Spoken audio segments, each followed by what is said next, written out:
Hello everyone, सभी लोग का स्वागत है most awaited anime Solo Leveling के अंदर। हाँ, ये सोलो लेवलिंग ही है, तो इस एपिसोड को अंत तक देखना और चैनल पर नहीं हो तो सब्सक्राइब कर देना। एपिसोड की स्टार्टिंग में हम लोग को 3 साल पहले की स्टोरी दिखाई जाती है, जहाँ पर हम लोग देखते हैं कि एक माउंटेन के ऊपर लड़ाई चल रही है और अब शिप में बैठे लोग उस लड़ाई को देख रहे हैं। वो लोग अब कहने लगते हैं, कैप्टन हम लोग को उनकी मदद करने के लिए जाना चाहिए। तो उनका कैप्टन कहता है कि हमारे वेपन्स उन मॉन्स्टर का कुछ भी नहीं बिगाड़ सकते हैं, इसलिए हंटर्स को उन्हें संभालना होगा। जिसके बाद हम लोग एक हंटर को देखते हैं जो कि दौड़कर एक एंट को बाहर निकाल देता है। वहीं पर सभी हंटर्स लड़ने के लिए तैयार हो जाते हैं। जिसके बाद अब काफी सारे एंट का ग्रुप वहाँ पर आ जाता है। वो सभी लोग अब उसे लड़ने लगते हैं। उन्हें मॉन्स्टर को खत्म करना ही होगा, क्योंकि अगर उन्होंने इन्हें नहीं हराया तो उनकी लाइन कोलैप्स हो जाएगी। हम लोग अब देखते हैं कि वो एंट्स काफी ज्यादा पावरफुल होती है। वो हंटर्स को मार रही होती है। मैजिशियन की मैजिक का भी उनके ऊपर कोई भी असर नहीं पड़ रहा होता है। वो एंट्स उन पर काफी ज्यादा भारी पड़ रही होती है और अब वो उन्हें खाने लगती है। एक बंदे को अब एक एंट खा रही होती है। वो सोचने लगता है तो हम लोग यहाँ हार गए, मैं बेहोश होने वाला हूँ। तभी अचानक से वहाँ पर एक और बंदा आ जाता है। वो उस बंदे की जान बचाकर उसको अब हील करने लगता है। उस बंदे का हीलिंग मैजिक काफी पावरफुल होता है, जिससे कि उस बंदे की जो चोट होती है वो काफी जल्द रिकवर हो जाती है।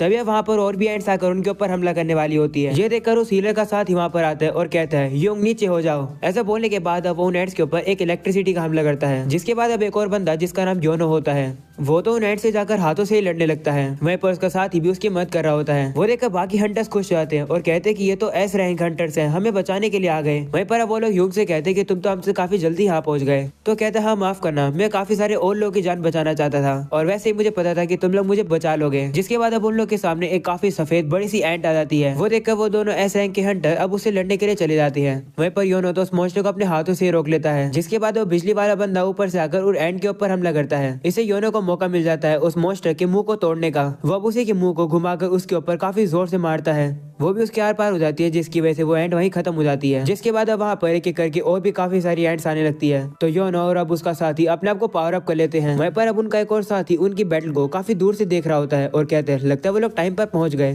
तभी अब उसके सामने भी काफी सारे मॉन्स्टर्स आने लगते हैं। तो वो बंदा जिसका नाम चोय होता है, वो अपनी पावर्स को यूज करके उन मॉन्स्टर्स के ऊपर फायर से हमला करता है। लेकिन अभी भी बड़ी वाली एंट बची हुई होती है। वो देखकर बाकी के हंटर्स जाकर अब उसे लड़ने लगते हैं। अगले सीन में अब नरेटर हम लोग को बताता है कि काफी डेकेड्स पहले इस दुनिया में ऐसी पोर्टल ओपन है जो कि दूसरी डायमेंशन को एक दूसरे से कनेक्ट करती है। इस पोर्टल के अंदर काफी सारे मॉन्स्टर्स और मैजिकल बीस्ट रहते हैं। कन्वेंशनल वेपन जैसे कि गन वगैरह से इनसे लड़ा नहीं जा सकता है। इन मॉन्स्टर से सिर्फ वही लोग लड़ सकते हैं जिनके अंदर स्पेशल एबिलिटीज अवेकन हुई है। उन लोग को हंटर्स कहा जाता है। उनके मैजिकल पावर्स के बेस पर उन लोग को SABCDE रैंक में क्लासिफाई किया गया है। और एक बार अगर तुम्हारे अंदर स्पेशल एबिलिटीज अवेकन हो गई तो तुम कितनी भी मेहनत कर लो, तुम्हारी एबिलिटीज कभी भी और ज्यादा डेवलप नहीं होंगी। जिसके बाद हम लोग देखते हैं 3 साल बीत जाते हैं और हम लोग को प्रेजेंट का सीन दिखाया जाता है। उसी पोर्टल के सामने काफी सारे हंटर्स खड़े हैं रेड मिशंस करने के लिए। वहीं पर एक बंदा जिसका नाम किम होता है, उसके पास एक पार्क्स नाम का बंदा आता है। उसे देखकर किम कहते हैं कि तुम यहाँ क्या कर रहे हो, मुझे लगा कि तुमने हंटिंग क्विट कर दी। तो कहता है हाँ कर तो दी थी, लेकिन मेरी वाइफ प्रेग्नेंट है और वो हमारे दूसरे बेटे को जन्म देने वाली है, इससे हमें थोड़े पैसे की जरूरत है। तो किम उसे कहते हैं कि तुम्हारा डिसीजन तो सही है, रेड मिशन पूरे होने पर काफी सारा पैसा जो मिलता है। तब यहाँ पर हमारे मेन कैरेक्टर जिनवो की एंट्री होती है। सभी लोग अब उसे ग्रीटिंग्स कर रहे होते हैं। वहीं पर किम भी उससे कहते हैं कि क्या तुमने आज अच्छे से खाना खाया, जिसको कहते हैं हाँ अच्छे से खाया मैंने। ये देखकर पार्क किम से कहते हैं कि ये पर्सन कौन है, क्या ये स्ट्रॉन्ग है, क्योंकि सभी लोगों से ग्रीटिंग कर रहे हैं। तो किम उसे कहता है कि तुम जैसा सोच रहे हो बिल्कुल उसका अपोजिट है। जब तुमने हमारी टीम छोड़ दी थी तो उसके बाद उसने ज्वाइन किया था। जिन वो पूरे मैन काउंट में से सबसे वीकेस्ट हंटर है। एक बार वो ई रैंक के डंजन तक में इंजर्ड हो गया था, जिसकी वजह से उसे हॉस्पिटलाइज होना पड़ा। वो उतना ज्यादा कमजोर है। वहीं पर जिन वो भी उनकी बात सुन लेता है और थोड़ा सा दुखी हो जाता है। तभी उसके पास एक लड़की आती है जिसका नाम जूही होता है। वो उसे कहती है कि क्या तुम आज भी इंजर्ड हो गए हो, जिस पर कहते हैं हाँ तुम्हें तो पता है कि ये तो मेरा हर बार का है। तब वो उसे कहती है कि अपना ख्याल रखा करो। वो लोग अब एक साथ बैठे होते हैं। जूही उसे कहती है कि मैंने सुना कि तुम्हें हॉस्पिटल में जाना पड़ा। तो कहता है हाँ मैं एक अकेला ही पर्सन था जो कि ई रैंक के डंजन में इंजर्ड हो गया। बाकी के हंटर्स हाई रैंक के थे तो उन्हें हीलर की भी जरूरत नहीं पड़ी। और वैसे भी तुम्हें पता ही है कि मैं कितना ज्यादा कमजोर हूँ। जिसके बाद अब वो लोग अपने मिशन के लिए जाते हैं। उन लोग के रेड मिशन का आज एक कैप्टन है जिसका नाम सोंग चियूल है। वो अब उन लोगों से कहते हैं कि तुम यहाँ के सबसे हाई रैंक के हंटर्स हो, मैं काफी रिलीफ हूँ कि मैं तुम जैसी टीम को लीड करूंगा। जिसके बाद अब वो सभी हंटर सब बंदे जाते हैं। किम अब जिन से कहने लगता है कि सभी लोग के पास रहना और हर्ट मत होना, ऐसा बोलकर वो सभी अंदर जाते हैं। वहीं पर जिन अब देखता है कि मेरे पास एक छोटा सा नाइफ है जिसके अंदर थोड़ा सा मैजिक पावर है, मेरी इनकम से सिर्फ मैं यही खरीद सकता हूँ, कम से कम ये कुछ ना होने से तो बेहतर ही है, मैं आज कैसे भी करके काफी अच्छा परफॉर्म करने वाला हूँ। ऐसा बोलकर वो भी अंदर चला जाता है। अगले सीन में अब हम लोग एक बंदे को देखते हैं जो कि प्रेसिडेंट गो को उसके हार्डवर्क के लिए शुक्रिया करता है और पूछता है कि गवर्नमेंट के साथ आपकी मीटिंग कैसी गई। तो गो कहता है कि वो हमेशा की तरह वही बात कह रहे थे, वो चाहते हैं कि हम डंजन ब्रेक को अवॉइड करें और वो डिमांड करे कि हम लोग उन्हें डंजन के मिले हुए सामान को उन्हें सप्लाई करें। उन लोग की जो रिक्वेस्ट है वो बिल्कुल भी गलत नहीं है। डंजन से मिले हुए सामान को बेचकर हम लोग काफी पैसे कमा रहे हैं। मैजिक बीस्ट को हराने के बाद हम लोग को ये क्रिस्टल्स मिलते हैं। इन्हें मैजिक जेम्स भी कहा जाता है। इन्हें बेचकर पैसे कमाए जा सकते हैं।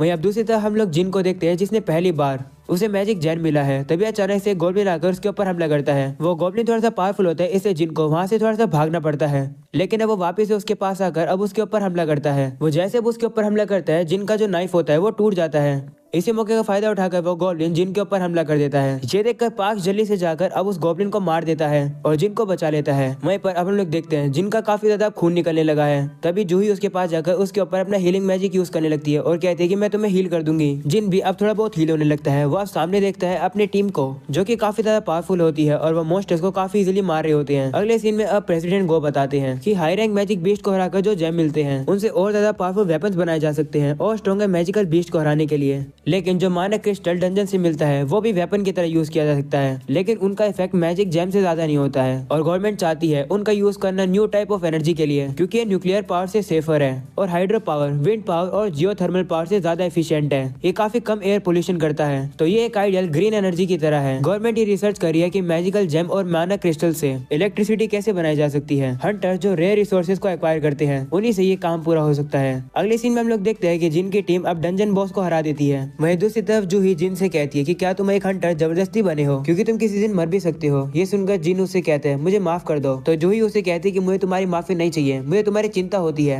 वहीं दूसरी तरफ हम लोग देखते हैं कि उन लोगों को डंजन बॉस से ज्यादा कुछ कीमती नहीं मिला है। जिन अब सोचता है कि क्या ये रेड खत्म हो गई, मुझे तो बस एक ई रैंक का मैजिक जेम ही मिल पाया, आखिर इसके लिए मैं अपनी जान क्यों दे रहा था। तभी एक हंटर उन लोगों को वहाँ पर बुलाकर एक केव दिखाता है, जो कि काफी ज्यादा डीप जा रही होती है। वो देखकर वो लोग सोचने लगते हैं कि क्या ये एक डबल डंजन है। वो लोग अब सोचने लगते हैं कि अगर वो लोग इस केव के अंदर जाएंगे तो उन्हें कीमती मॉन्स्टर मिल सकते हैं, जिन्हें हराकर उन्हें कीमती सामान मिलेगा। सोंग अब उन लोगों से कहता है कि ऐसी सिचुएशन में हम लोग को हंटर एसोसिएशन को रिपोर्ट करना चाहिए। तो पार्क उसे कहते हैं कि हमें अंदर चलना चाहिए, ये तो बस एक डी रैंक का डंजन है, रिस्क तो हम लोग लेंगे लेकिन हमें कीमती सामान भी मिल सकता है। ये सुनकर सोंग कहता है ठीक है चलो वोट करते हैं कि आखिरकार अंदर कौन जाना चाहता है। तब सभी लोग वोट करने लगते हैं। वहीं पर जूही तो अंदर जाना ही नहीं चाहती है। वोटिंग करने के बाद पता चलता है कि 6 लोग अंदर जाना चाहते हैं और 6 लोग नहीं जाना चाहते हैं। अब सिर्फ जिन के ऊपर डिपेंड करता है कि वो क्या वोट करेगा। वो सोचने लगता है कि मुझे पता है कि एक डी रैंक का डंजन कितना डेंजरस हो सकता है, लेकिन मेरे डैड गुम हो गए हैं और मेरी फैमिली में सिर्फ मैं ही अकेला कमाने वाला हूँ। मेरी मॉम के मेडिकल खर्चे होते हैं और मेरी बहन को कॉलेज जाना है, उन सब के लिए मुझे पैसे की जरूरत है। जिन अब उन लोगों से कहता है कि मैं अंदर जाऊंगा। अगले सीन में हम लोग को एक जगह दिखाई जाती है, जहाँ पर एक लेडी एक बंदे से कहती है कि अपना हाथ इस क्रिस्टल के ऊपर रखो। तो वो ये वैसे करता है और अब वो लड़की डेटा को कलेक्ट करती है। ऐसे ऐसे करके धीरे धीरे करके सभी लोगों की बारी आ रही होती है क्रिस्टल को हाथ लगाने की। अगले सीन में एक बंदा चोय को बताता है कि एक बी रैंक का हंटर और 2 सी रैंक के हंटर्स एग्री कर चुके हैं हमें ज्वाइन करने के लिए। ये सुनकर चोय कहता है बहुत बढ़िया, फर्क नहीं पड़ता कोई भी जेंडर का हो और उम्र का हो, बस टैलेंटेड पर्सन को रिक्रूट करते रहो। तो बंदा कहता है ठीक है, लेकिन मुझे नहीं लगता कि ऐसा कोई टैलेंटेड पर्सन मिलेगा जो कि चाहा से ज्यादा पावरफुल होगा। और अब अगले सीन में हम लोग 2 चोरों को देखते हैं, जो कि सिटी में एक लड़की का पर्स चुरा कर भाग जाते हैं। वो काफी तेज से भाग ही रहे होते हैं, तभी अचानक से उन लोग के सामने एक लड़की आ जाती है। वो उस लड़की को साइड में हटने के लिए कहते हैं, लेकिन वो लड़की हटती नहीं है। वो अचानक से वहाँ से गायब होकर उन लोग के ऊपर कूद कर आती है, जिसकी वजह से उन लोग का बैलेंस बिगड़ जाता है और वो आगे जाकर फिसल जाते हैं। वहीं पर अब वो लड़की उन लोगों से उस पर्स को ले लेती है और अब जिस लेडी का वो पर्स था वो वहाँ पर आती है। वो अपना पर्स वापस लेकर उससे कहती है कि अब तो चाहा है। तभी अब वहाँ पर और काफी सारे लोग आ जाते हैं चाहा से मिलने के लिए, क्योंकि वो एक काफी ज्यादा पॉपुलर एस रैंक हंटर है। उसे भी इतने लोगों की भीड़ पसंद नहीं आती है, तो वो एक छलांग लगाकर ऊपर आ जाती है और अब वहाँ से चली जाती है। अगले सीन में हम लोग देखते हैं जिन की टीम को, जिन्हें केव में चलते चलते ही 40 मिनट हो जाती है। उनके पास सिर्फ अब 20 मिनट ही बची है, क्योंकि वरना पोर्टल बंद हो जाएगा। वहीं पर जिन अब जूही से माफी मांगता है कि उसकी वजह से उसे यहाँ पर आना पड़ा। तो वो उसे कहते कि मैं बिल्कुल भी खुश नहीं हूँ, क्या तुम भूल गए हो कि अभी अभी तुम मरने वाले थे, मैं मुश्किल से तुम्हें बचा पाई हूँ। ये सुनकर जिन उससे कहता है मुझे माफ कर दो। तो जूही उससे कहती है कि अगर तुम्हें प्रॉपर्ली माफी मांगनी है तो तुम्हें मुझे खाने की ट्रीट देनी होगी। ये सुनकर जिन थोड़ा सा शर्मा जाता है और वो उसे कहते हैं ठीक है दे दूंगा। जिसके बाद अब वो लोग एक बॉस रूम के पास पहुंचते हैं और देखते हैं कि जो वो डोर है वो थोड़ा सा रेयर है। तो वो सभी अब डिसाइड करते हैं कि वो लोग इसके अंदर जाएंगे। अगले सीन में हम लोग प्रेसिडेंट गो को देखते हैं, जो कि कुछ नए हंटर्स को कह रहे होते हैं कि मैं हंटर्स एसोसिएशन का प्रेसिडेंट हूँ, तुम में से ही कुछ लोग हंटर बनेंगे और कुछ नहीं। पोर्टल 10 साल से ज्यादा एग्जिस्ट करती है। डंजन के अंदर अभी भी ऐसी मिस्ट्री है जिसे सॉल्व नहीं किया जा सका है। एक हंटर बनना काफी ज्यादा रिस्की काम है।